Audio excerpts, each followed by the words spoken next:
പ്രിയപ്പെട്ടവരെ, അങ്ങനെ മഹാവ്യാഴമാറ്റം സംഭവിക്കുകയാണ്. 2026 ജൂൺ മാസം 2-ാം തീയതി രാത്രി 1:48 വ്യാഴം മിഥുനം രാശിയിൽ നിന്ന് കർക്കിടകൻ രാശിയിലേക്ക് മാറുകയാണ്. അതായത് വ്യാഴസംക്രമം സംഭവിക്കുകയാണ്. 1201 ആണ്ട് ഇടവമാസം 19-ാം തീയതി മൂലം നക്ഷത്രത്തിലാണ് ഈ സംക്രമം നടക്കുക. കർക്കിടകം രാശി എന്ന് പറഞ്ഞു കഴിഞ്ഞാൽ വ്യാഴത്തിന്റെ ഉച്ചരാശിയാണ്. ഉച്ചരാശിയിൽ വ്യാഴം നിൽക്കുമ്പോൾ ഒട്ടേറെ നക്ഷത്രങ്ങൾക്ക് ഗുണപരമായിട്ടുള്ള കാര്യങ്ങളായിരിക്കും സംഭവിക്കുക. എന്നാൽ ചില നക്ഷത്രക്കാർക്ക് വ്യാഴത്തിന്റെ ഈ മാറ്റം അത്ര കണ്ട് ഗുണകരവും ആയിരിക്കുകയില്ല. 12 വർഷത്തിന് ശേഷമാണ് ഈ സർവേശ്വരകാരകനായിട്ടുള്ള വ്യാഴം കർക്കിടകത്തിലേക്ക് എത്തിച്ചേരുന്നത്. ഒരു വർഷക്കാലമാണ് വ്യാഴം ഒരു രാശിയിൽ നിൽക്കുന്നത്. 2025 മെയ് മാസം 14-ാം തീയതി തൊട്ട് മിഥുനം രാശിയിലാണ് വ്യാഴം നിൽക്കുന്നത്. 12 രാശികളിലായിട്ട് നിലകൊള്ളുന്ന 27 നക്ഷത്രങ്ങൾക്കും വ്യാഴത്തിന്റെ പ്രഭാവം അത്യാവശ്യമാണ്. അതുകൊണ്ട് തന്നെ സ്വന്തം ഗ്രഹനിലയും വ്യാഴത്തിന്റെ ഇപ്പോഴത്തെ സ്ഥിതിയൊക്കെ നമ്മൾ മനസ്സിലാക്കിയിട്ട് കൃത്യമായിട്ടുള്ള വഴിപാടുകളൊക്കെ നിർണയിച്ചു വേണം ഈ കാലഘട്ടത്തിൽ ദോഷങ്ങളെല്ലാം നമ്മൾ പരിഹരിക്കേണ്ടത്. ഇന്നത്തെ വീഡിയോയിലൂടെ ഞാൻ വ്യാഴമാറ്റത്തെയും വ്യാഴമാറ്റം കൊണ്ടുള്ള ഗുണം വർദ്ധിച്ചു വരാനുള്ള പരിഹാരങ്ങളെയും അതുപോലെ തന്നെ ദോഷങ്ങൾ കുറയ്ക്കാനുള്ള ചില നിർദ്ദേശങ്ങളെയും നൽകുന്നുണ്ട്. അതുകൊണ്ട് തന്നെ ഈ വീഡിയോ പൂർണ്ണമായിട്ടും കാണുക. നമസ്കാരം, ഞാൻ RJ അയ്യർ ഹരിചന്ദന മഠം. ഹൈന്ദവ ആചാര സംബന്ധമായ, ജ്യോതിഷ സംബന്ധമായ, മോട്ടിവേഷൻ സംബന്ധമായ ഒട്ടേറെ കാര്യങ്ങൾ പറഞ്ഞു തരുന്ന ഒരു വാട്സപ്പ് ചാനൽ നമുക്കുണ്ട്. ഇതിന്റെ കീഴെ ഡിസ്ക്രിപ്ഷൻ ബോക്സിലും കമന്റ് ബോക്സിലും നിങ്ങൾക്ക് അതിന്റെ ലിങ്ക് കാണാൻ പറ്റും. അതിലൂടെ ചാനൽ പ്രവേശിച്ചാൽ നിങ്ങളുടെ പിറന്നാളിന്, നിങ്ങളുടെ കുടുംബ അംഗങ്ങളുടെ പിറന്നാളിന് സൗജന്യമായിട്ട് പുഷ്പാഞ്ജലി അർച്ചനകൾ നടത്തി കിട്ടുന്നതാണ്. 1 മാസത്തേക്കായിരിക്കും ഇപ്രകാരം ചെയ്യുക. കൂടുതലായിട്ട് വേണമെന്നുള്ളവർ ഇനി തൊട്ട് ഇതിൽ അപ്ലോഡ് ചെയ്യുന്ന എല്ലാ വീഡിയോയുടെ കീഴെയും നിങ്ങളുടെ ഡീറ്റെയിൽസ് ഇങ്ങനെ കൊടുത്താൽ മതിയാകും. അതിനായിട്ട് ഇതുവരെയും ഈ ചാനൽ നിങ്ങൾ സബ്സ്ക്രൈബ് ചെയ്തിട്ടില്ലെങ്കിൽ അത് ചെയ്യണം. ഒപ്പം ഈ വീഡിയോ ഒന്ന് ലൈക്ക് കൂടി ചെയ്യുക. എങ്കിൽ മാത്രമായിരിക്കും പുതുതായിട്ട് അപ്ലോഡ് ചെയ്യുന്ന വീഡിയോയുടെ നോട്ടിഫിക്കേഷനും റെക്കമെൻഡേഷനും ഒക്കെ നിങ്ങൾക്ക് ലഭ്യമാവുക. എങ്കിലല്ലേ നിങ്ങളുടെ പേരും മറ്റു ഡീറ്റെയിൽസും നിങ്ങൾക്ക് കൊടുക്കാൻ കഴിയൂ. അപ്പോൾ അതിനെ ഒന്ന് പരിഗണിക്കുക. അപ്പോൾ നമുക്ക് വ്യാഴമാറ്റത്തെക്കുറിച്ച് വിശദമായിട്ടൊന്ന് നോക്കാം. നമസ്കാരം. അപ്പോൾ നമുക്ക് കർക്കിടകക്കൂറുകാർക്ക് എപ്രകാരമാണ് വ്യാഴമാറ്റം എന്നുള്ളത് നോക്കാം. പുണർദത്തിൻ്റെ അവസാന കാൽഭാഗം, പൂയം, ആയില്യം എന്നീ നക്ഷത്രങ്ങൾ ചേർന്ന കർക്കിടകക്കൂറുകാർക്ക് 6-ാം ഭാവാധിപനും 9-ാം ഭാവാധിപനുമായ വ്യാഴം ജന്മത്തിൽ തന്നെ സ്ഥിതി ചെയ്യുകയാണ്. കർക്കിടകൻ രാശിയുടെ 5, 7, 9 ഭാവങ്ങളിലേക്കുള്ള ദൃഷ്ടി പ്രയോജനപ്പെടുന്നതാണ്. സ്വന്തം രാശിയിൽ വ്യാഴം സഞ്ചരിക്കുന്നതിനാൽ വളരെയധികം ഗുണാനുഭവങ്ങൾ സിദ്ധിക്കുന്നതാണ്.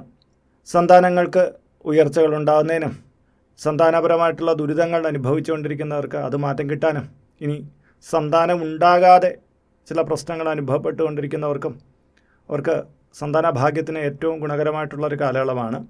ഈ സമയത്ത് നന്നായിട്ട് ചികിത്സകളൊക്കെ ചെയ്തു കഴിഞ്ഞാൽ അത് ഫലിക്കുകയും അതുമൂലം ഇഷ്ടസന്താനത്തെ ലഭിക്കുന്നതിനും ഇടയാകുന്നതാണ്.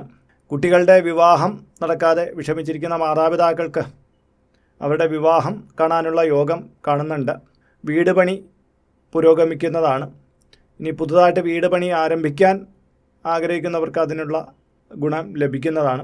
ഉന്നത വിദ്യാഭ്യാസം ലഭിക്കുന്ന കാലയളവാണ്. ഇതുവഴിക്ക് പുതിയ ജോലി പ്രവേശമൊക്കെ നമുക്ക് ഉണ്ടായി വരുന്നതാണ്. പുതിയ സന്തോഷാനുഭവങ്ങൾക്കുള്ള വസ്തുതകൾ ഗൃഹോപകരണങ്ങളായിട്ടും ചില എൻ്റർടൈൻമെൻറ്റ് വസ്തുക്കളായിട്ടൊക്കെ നമുക്ക് നേടിയെടുക്കാൻ പറ്റുന്നതാണ്. സ്കൂളിലും കോളേജിലുമൊക്കെ പേരും പ്രശസ്തിയൊക്കെ കുട്ടികൾക്ക് ഉണ്ടായി വരുന്നതാണ്. എക്സ്ട്രാ ആയിട്ടുള്ള തങ്ങളുടെ കഴിവുകളെ വിനിയോഗിച്ച് അതുവഴിക്ക് വരുമാന മാർഗങ്ങൾ ഓരോരുത്തർക്കും സൃഷ്ടിച്ചെടുക്കാൻ പറ്റുന്നതാണ്. ടെസ്റ്റുകളിലും ഇൻ്റർവ്യൂകളിലും വിജയിക്കുന്നതാണ്. വിദേശ യാത്ര ആഗ്രഹിക്കുന്നവർക്ക് അതിനുള്ള അവസരം വന്നു ചേരുന്നതാണ്. വിവാഹാലോചനകൾ നടന്നുകൊണ്ടിരിക്കുന്നവർക്ക് അനുകൂലമായിട്ടുള്ള മംഗല്യം എത്തിച്ചേരുന്നതാണ്. വിദേശ യാത്രകൾ, ബിസിനസ്സുമായി ബന്ധപ്പെട്ട ദൂരയാത്രകൾ ചെയ്യേണ്ടി വരും. ഗുണാനുഭവങ്ങൾ വർദ്ധിച്ചു വരുന്ന കാലയളവാണ്. തൊഴിലിൽ അപ്രതീക്ഷിതമായ ചില തിരിച്ചടികൾ ഉണ്ടായി വരാം. അതുകൊണ്ട് തന്നെ ചതിപ്രയോഗങ്ങൾ പോലുള്ള കാര്യങ്ങളെ കരുതലോട് കൂടിയിരിക്കണം. പുതിയ പദ്ധതികൾ ആവിഷ്കരിച്ച് മുന്നോട്ട് കൊണ്ടുപോകാനും അത് ഭംഗിയാമിതം നടപ്പിലാക്കാനും പറ്റും. പുതിയ നിക്ഷേപങ്ങളിലൂടെ നേട്ടങ്ങൾ കൈവരിക്കാൻ സാധിക്കുന്നതാണ്. പ്രണയിതാക്കൾക്കിടയിലുണ്ടായിരുന്ന ചെറിയ കലഹങ്ങളൊക്കെ മാറ്റി കൂടുതൽ കരുത്തുറ്റതായിട്ടുള്ള പ്രണയം മുന്നിലേക്ക് കൊണ്ടുപോകാൻ പറ്റും. അത് ചിലപ്പോൾ വിവാഹത്തിൽ വരെ എത്തിച്ചേരാനും സാധ്യമാകുന്നതാണ്. പലവിധത്തിലുള്ള ഭാഗ്യാനുഭവങ്ങളും ഉണ്ടായി വരുന്നതാണ്.